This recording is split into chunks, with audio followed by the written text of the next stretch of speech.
So it's John McAvoy here from Fast Bikes magazine. What a day!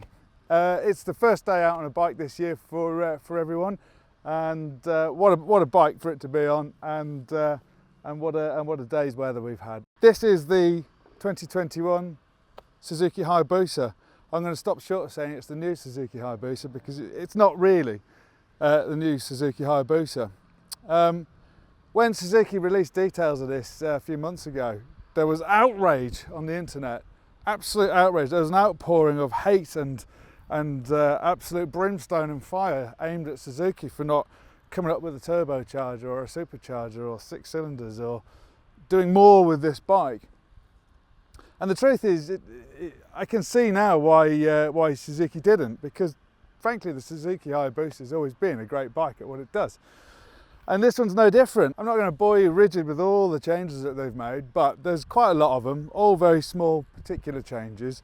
And they're all sort of geared towards, I suppose, ultimately most of them, not all of them, most of them are all geared towards getting the bike through Euro 5, which is the latest thing for saving the planet and the kittens and all that kind of stuff and keeping Greta happy. So here we have the Euro 5 version of the Hayabusa, and really at its heart is probably the ride-by-wire system, this is the first generation Hayabusa to be equipped with that.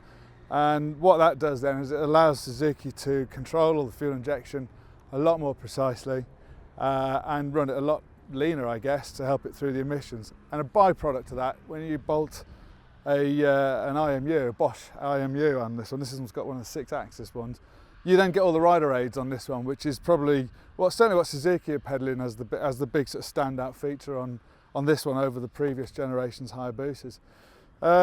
So you've got traction control, you've got anti-wheelie, you've got like a hill start system, cornering ABS, and launch control. That's the other one, yeah, launch control.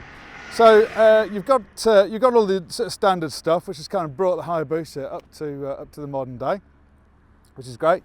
But I've been out on it today, and I think probably the most impressive thing about this bike, apart from the fact that it's still obviously a Hayabusa and feels like a Hayabusa and rides like a Hayabusa, is the brakes, which I find strange because Suzuki have kind of almost glossed over the fact that they've upgraded the brakes on it to the Brembo Stylema calipers. It's almost a shame because they are, for me, or were rather, on the Gen 2 bike, probably the weakest link on that bike.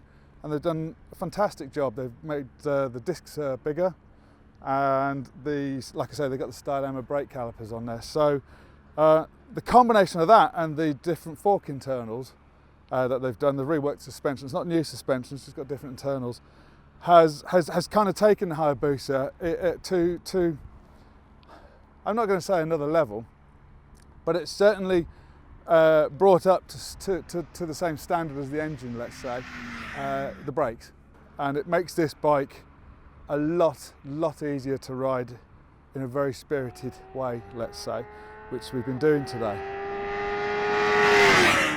Most of all, it's still a Hayabusa, and that's a good thing. The Hayabusa is just a great bike.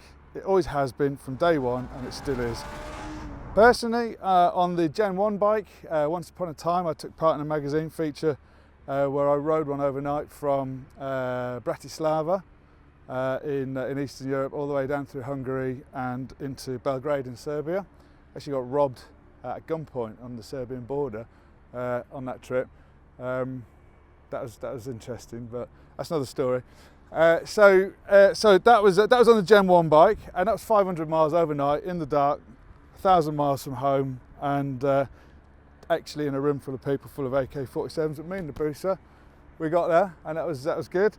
The Gen 2 bike, once upon a time, I took one home to Pendine Sands, and I set a land speed record on that for a production bike. I did 160, I think it was, miles an hour on the sand there in a mile. And that's the sort of thing you do at these bikes. That's the Hayabusa, you know. It's never going to break a lap record.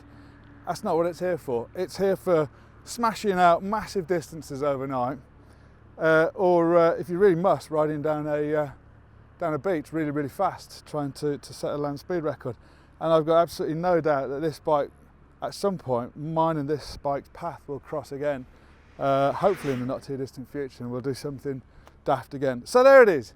That's a quick whiz through the 2021 Hayabusa, upgraded rather than new. Got a new look as well, so it's kind of like a Hayabusa for the modern day.